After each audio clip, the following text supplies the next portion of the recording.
Since President Putin's invasion of Ukraine more than 2 years ago, there's been a crackdown in Russia on anyone expressing anti-war views. Even everyday conversations can have dire consequences. Russians are reporting fellow citizens to the police, with some facing long prison terms. It's revived grim memories of the Soviet past when denouncing colleagues and neighbors was widespread. Our Russia editor Steve Rosenberg reports Nija Bayanova is a doctor, but you'll find her in court, not the clinic. The 68-year-old pediatrician faces 10 years in prison, accused of spreading fake news about the Russian Army. Nera tells me, I've read about this kind of thing happening to others. I never imagined it would happen to me. The story began at this Moscow medical center. A patient's mother claimed that the doctor had told her Russian soldiers in Ukraine are legitimate targets. The woman recorded an angry video. Her ex-husband had been killed fighting in Ukraine. Then she wrote this denunciation of the doctor to police. It was enough to put her on trial 400 miles away. Different trials, same charges. Near St. Petersburg, work hairdresser Anna Alexandrova had fallen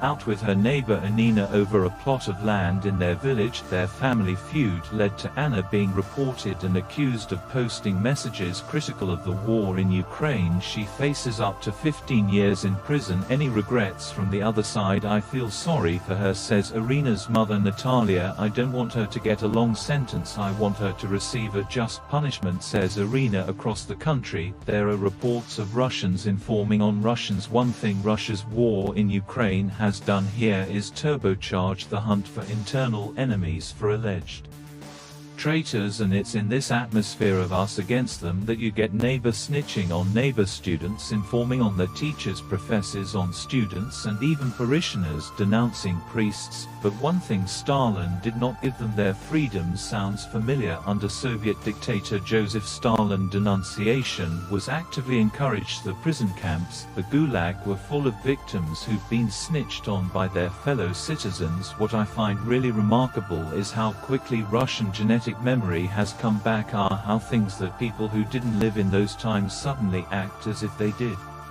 Suddenly they are squealing on others. Yes, it is a Soviet practice, but it's also something about the Russian genetic code of fear, of trying to protect themselves at the expense of others. And in this atmosphere, look what's happening. Some Russians are taking the law into their own hands. On a Moscow bus, 2 men attack 87-year-old Grinch. They say they overheard him insulting Russian mercenaries fighting in Ukraine. He lunged at me, flashing his eyes and gnashing his teeth as if he wanted to bite me. He called over his son, a big guy who pressed his finger into my arm to hurt me. I've got bruises here and here. The 2 men forced Dmitry off the bus and dragged him to the police. He wasn't charged, but the incident has left Dmitry shaken and angry. The Russian constitution says that everyone has the right to free speech. Why should others get to say what they think and not me? Under Stalin, Dmitry's father was arrested and executed